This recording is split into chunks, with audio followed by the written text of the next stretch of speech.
Chapter 22. Gloria, says the receptionist. There's a call on line 2 from Sergeant Maxwell. Do you want to take it? Absolutely, Carrie. Put him through, please. Yes, Max, what's up? You wanted to know when we got the DNA results back. Well, they're here, just as we thought. That scumbag you found is a match. You're going to have to go back and get him to sign away his rights to the baby before we can move ahead with adoption.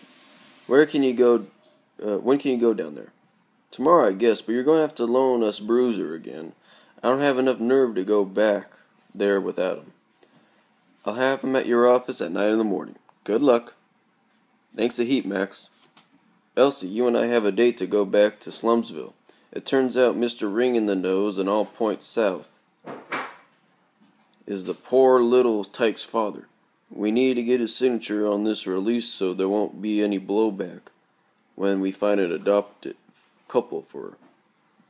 We'll have the Bruiser behind us, just in case he objects. Breakfast in the Hamptons' house was reminiscent of the Cold War, neither side speaking and neither side admitting fault.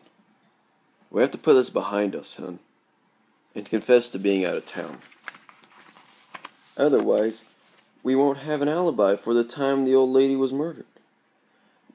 Now that they have taken the baby, we don't have anything else to lose. I know you're right, but I sure hate to admit I ran off with the baby. I'll never convince him to let me adopt in the future. I'll never have a baby now. A new flood of tears streams down her face. She gets out of her chair and clears the dishes as she says, "Let's go and get over with it." The drive downtown was miserably tense, with both of them lost in their own thoughts. Here we are, hon, only 5 minutes short of our appointment. Let's put on a confident look and act like we've done nothing wrong. Sergeant Maxwell is expecting you, says the receptionist. Go right in. Please come in and take a seat. I'll have my stenographer come in and take your statement. Lily reacts with a frantic look over at Ralph. Don't be alarmed, Mrs. Hampton. This is just routine. The stenographer settles herself right next to Maxwell and sets up her machine. Ready, she says? Give your names and address first. The next hour passes with their confessions mixed with Lily's tears. The full story comes out, including the excursion up to the mountain cabin. They were relieved to not be hiding it anymore.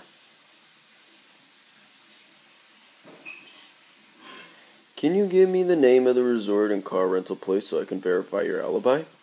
Certainly. Ralph skips a heartbeat as he realizes he has erased all records of the resort and car rental. He has some phone calls to make. We can give you the name of the caretaker of the cabin.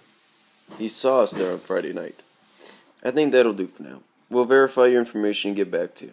I want to eliminate anyone who may have wanted Annie dead, so we don't waste our time. Thanks for coming in, and I'll get back to you if we need to talk some more. Ralph's mind replays the last conversation. Anyone who wanted Annie dead. What do you mean by that? We certainly didn't want her dead. I have to get Lily home. Giving her his arm, they walk to the car.